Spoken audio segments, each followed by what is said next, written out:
Do, do, do, do, do, do, do, do. Doctors and nurses of Reddit, have you ever witnessed a couple have a child that was obviously not the father's? If so, what happened? Not a doctor or nurse, but my ex-girlfriend delivered a baby while I was in the delivery room. And turns out, it wasn't mine. She was 16. I was 15. All along, I was under the impression that this kid was mine, and it was time to be an adult. Took all the classes, read the books, worked every night and weekend to save whatever money I could as a 15-year-old. I finally get the call she is in labor. So I have somebody rush me to the emergency room. Luckily for her, it wasn't a long labor, only about 6 hours. But there was a complication. The baby came out with the umbilical cord wrapped around its neck. The doctor assured us it was going to be okay, but the nurses were prepping for things to go south. Baby comes out, it's a light shade of purple. And the nurses immediately take the baby and put on the smallest mask you have ever saw to help it get oxygen, I guess. I was too panicked to ask questions. They state they need to keep the baby on watch overnight. So I stay in the room with the ex. The next evening, baby is back in the room with us, and all seems well. The ex is asleep, and the same nurse from the night before comes into the room and beckons me out. She states that at risk of her losing her job, she has to break some harsh news to me. That kid is not mine. She stated that while at this stage it wasn't obvious, over the next few weeks it would become clear this kid was mixed, and since both of us were white, it was a high probability that it wasn't mine. Cue a mixed bag of emotions, and me promptly waking the ex to get a little clarification. Come to find out, she knew the chances, but was just hoping it was mine because it worked better for her. Apparently, her father was old school racist, and she didn't want to have to deal with that. I left the hospital to collect my thoughts. A few weeks later, I was served with child support papers. One DNA test, and about 6 weeks later, I am 0.0% that kid's father. Wherever that nurse is now, I hope your life is amazing. I understand that you were not supposed to get involved in the personal side of things and keep it professional, but you saved me a lot of additional headache. Lady is holding a baby that is beamingly white, very pale, no trace of any pigments. The woman starts yelling about how this isn't her baby and they stole her baby.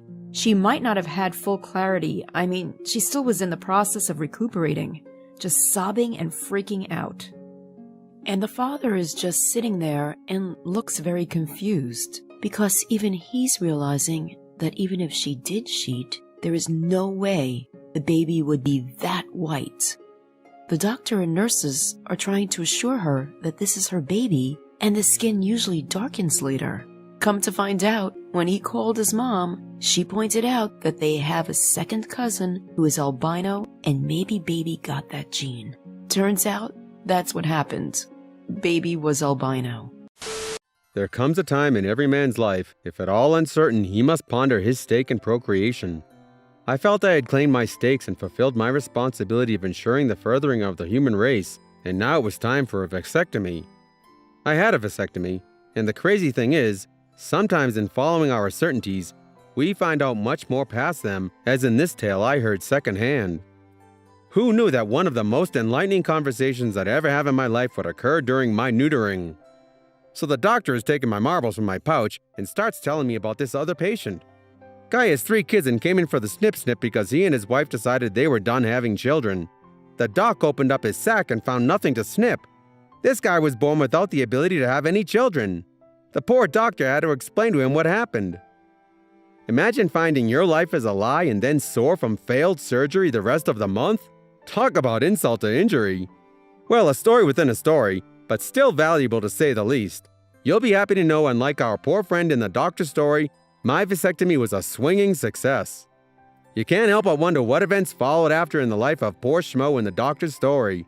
I hope whatever he chose, it made him feel more complete, because after my surgery, I definitely do not. I worked as a lab tech before I became a nurse.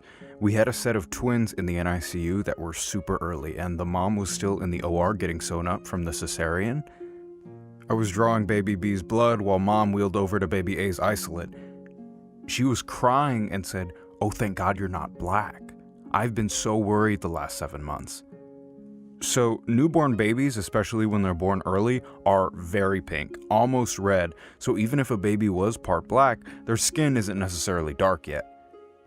But looking at these babies, it was obvious that they were going to be black. The shape of the face, the texture of the hair, and baby B that I was working on had an intense Mongolian spot.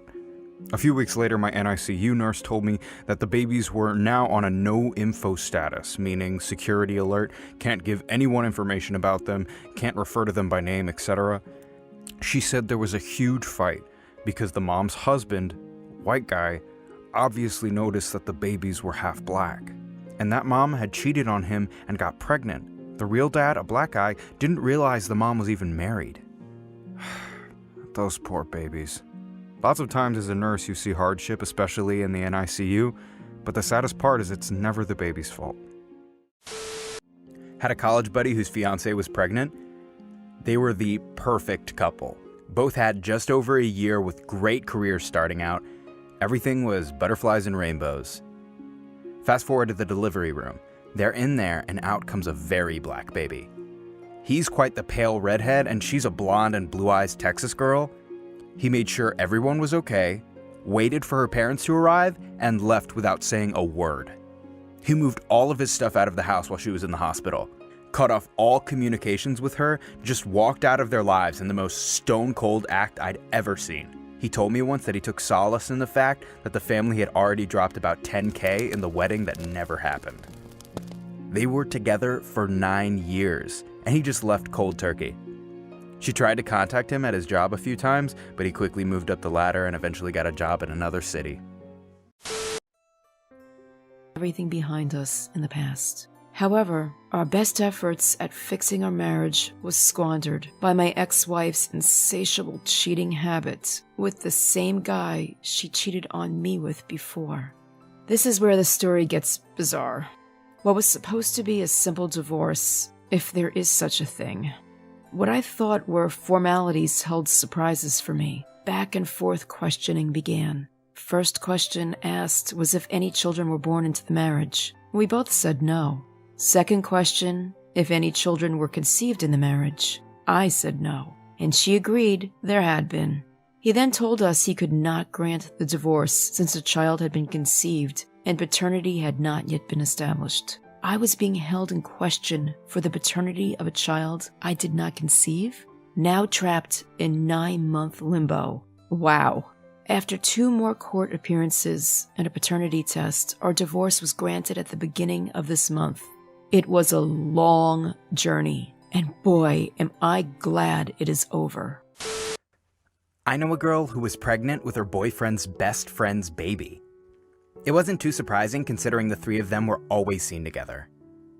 Seen them at the movies, at the roller rink, in broad daylight.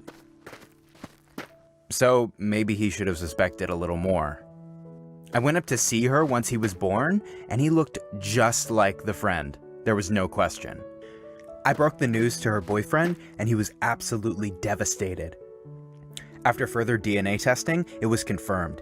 His parents were heartbroken and super pissed.